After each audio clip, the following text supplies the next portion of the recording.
Race is an issue that I believe this nation cannot afford to ignore right now. We would be making the same mistake that Reverend Wright made in his offending sermons about America, to simplify and stereotype and amplify the negative to the point that it distorts reality.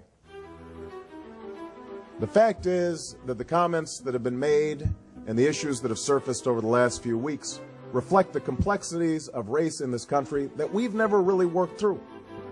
A part of our union that we have not yet made perfect.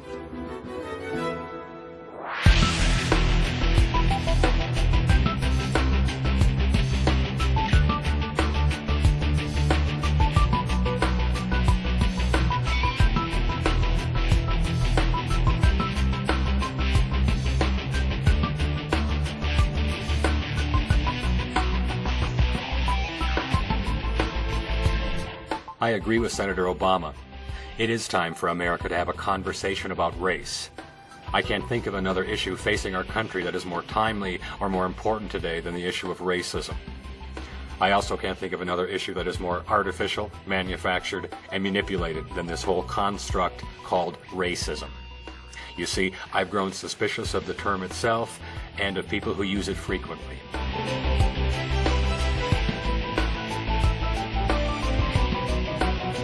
As I'm learning, the term racism in common usage today has a sharply different meaning than what its believers say it means. And I use the word believers intentionally because, as I'm going to try to demonstrate, the believers in racism feel that racism is all around them, it's everywhere, all the time, yet they have a hard time coming up with any real-life examples of it, or even a definition of what it is. This phenomenon, or disconnect, was one reason I decided to look a little more closely into this. I mean, we have this term racism, which is used frequently by our media companies and by our own government to describe what they call the worst of human behaviors. Yet, as I'm going to illustrate, these are behaviors that we all engage in, every one of us. Yet, only a select few are ever identified or admonished publicly for their racism. And who are the select few? Who are the officially designated practitioners of racism? People like me, the white Americans of European heritage, the largest racial group in America.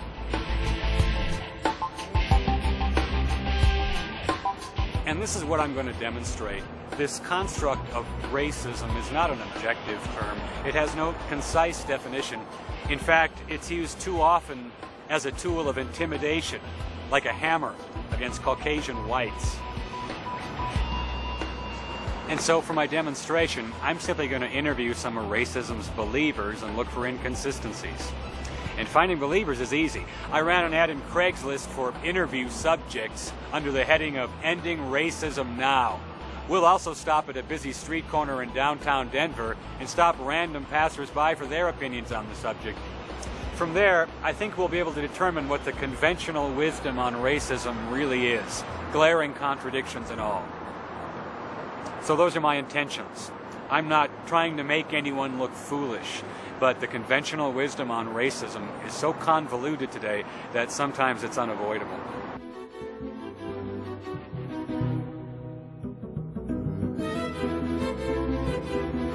Do you see racism in your daily life?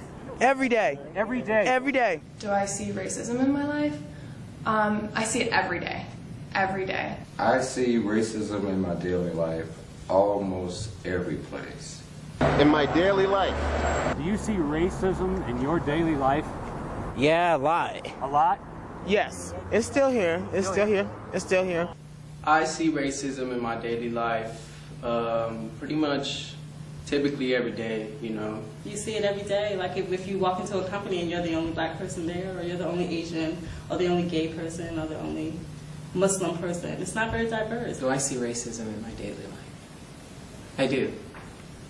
I experience it in subtle ways, especially because of where I live. I've lived in other cities where it was more overt, but being in Colorado, everything it's like a subtle undercurrent.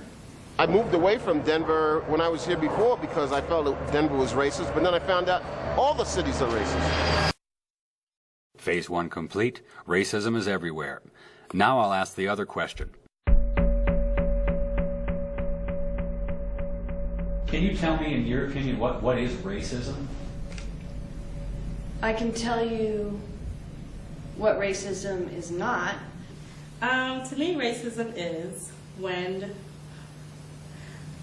it's so hard. Racism is when we chop ourselves into categories, and I'm not sure why we do that, because when you really look at the quantum level or the basic fabric of the universe, there is no separation. You know, I am you, I am the chair, I am the wall, I'm the rug, I'm the rock, I'm the tree, I'm the grass, I'm everything. My definition of racism deals with ignorance and lack of knowledge, lack of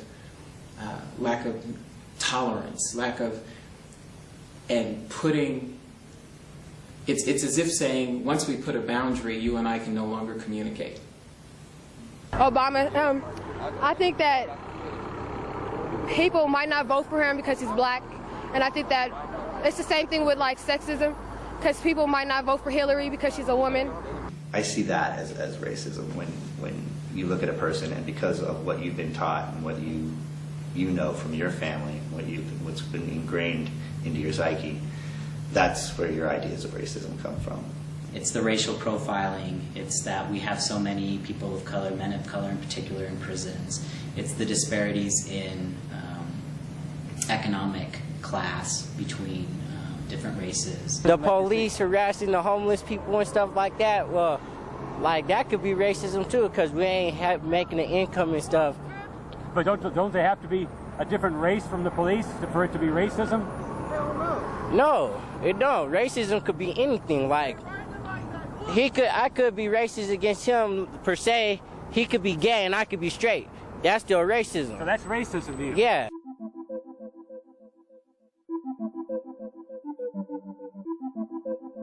That's what I mean by disconnects. I can't think of another word that's more common in usage today, yet so vague and even contradictory in meaning. Can anyone be blamed for being a little leery of such a flexible term? An actual definition of the term would be an important part of any conversation about race, but there isn't one. Or let me put it another way. There are hundreds of subjective, highly complex definitions, some of them paragraphs long. It seems that even our own wordsmiths are having trouble with this one. Some of the more readable definitions include this one from Wikipedia. The term usually denotes race-based prejudice, violence, discrimination, or oppression. Notice anything peculiar about that definition? Yeah? It says usually. You know, I don't want to date myself here, but I remember a time when definitions were, by definition, definite. But in definitions of the word racism today, we find words like usually. Wikipedia continues, the term can also have varying and hotly contested definitions. Does it seem rational for a word with hotly contested definitions to be so widely used, especially by our friends in the journalism industry? Here are definitions of racism from the American Heritage Dictionary and from Webster's. Within these definitions, we can see a common thread. The common thread is the belief that one race is superior to or better than another race. We'll label that as our conventional wisdom definition, and I'll get back to that in a moment. But back to the interviews. None could give me a concise definition of what racism is, yet each said they saw it in their daily lives. So this time, I'll ask for a description of any of these specific incidents, not the generalities we've all heard, but actual first-person accounts of racism.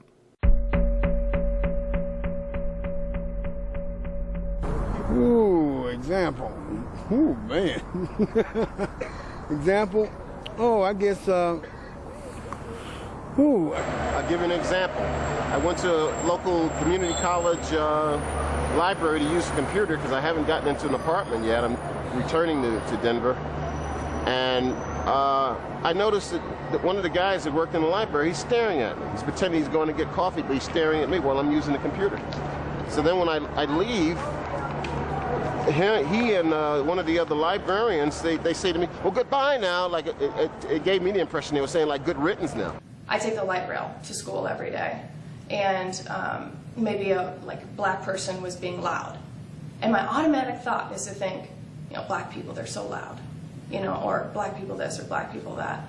And it's wrong, and I realize it right away, but it's just the culture that I grew up in, this white culture, and racist culture that we live in. It's just bound to get you in one way or another. For example, I see how my friends have to struggle, my friends who are people of color have to struggle with just getting through the day and dealing with the people that are in their lives or at stores who are giving them a hard time. Say you have a white person come in, they'll greet the white person, and then a black person walks in, and they'll get on you and ask you, is there something I can help you with?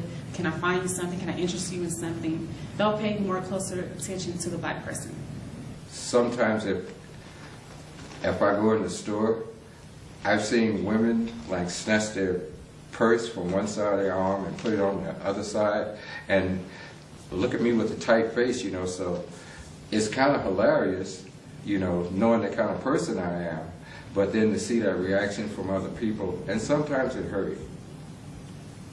I mean, when you get a hateful reaction out of people that you don't even know, you know it's racism. At least I do. I live in Lakewood, pretty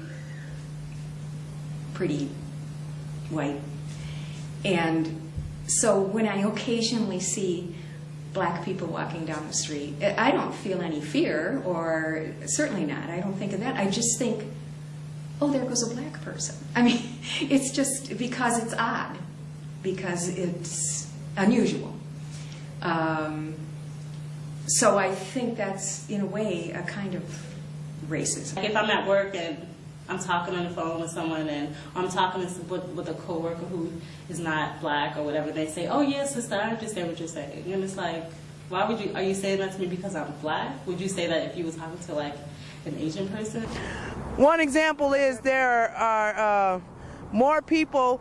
Like, let's take the job sites for instance. Okay, if you got 10 black people going for a job, I say maybe 2 will get considered for that job versus 5 white people. And that can mean any job? Any job. I have a vivid recollection of being in a ski lift line, teenager, and you know, people are talking back and forth, and I made what I thought was a curious comment, and this family who was in front of me, the father turned around and looked at me, and as soon as he looked at me and realized that I wasn't just like him, he just sort of like, his face froze, everything just, and then the whole family just, everybody stopped laughing because it was obviously immediately not funny.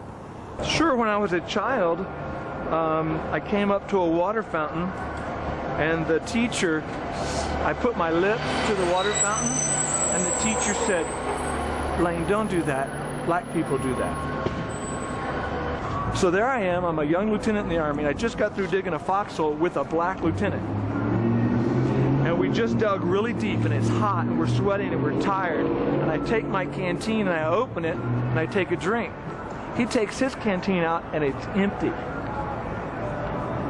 Now that's a crisis. What are you going to do? Yeah.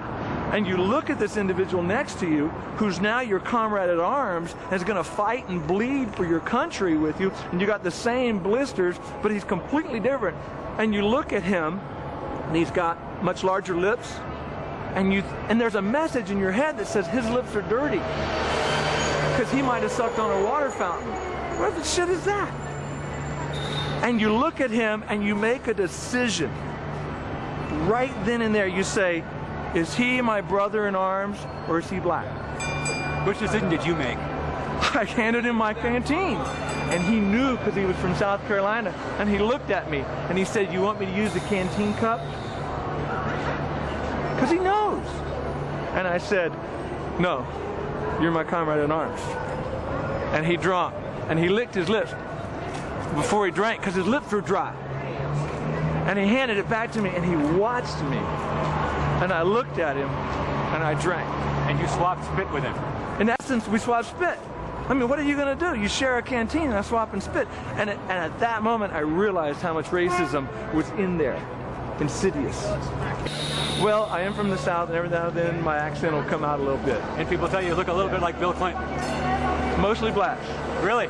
Give me an example of the type of racism you see. Yeah, for one, when you in a car accident or you go to court.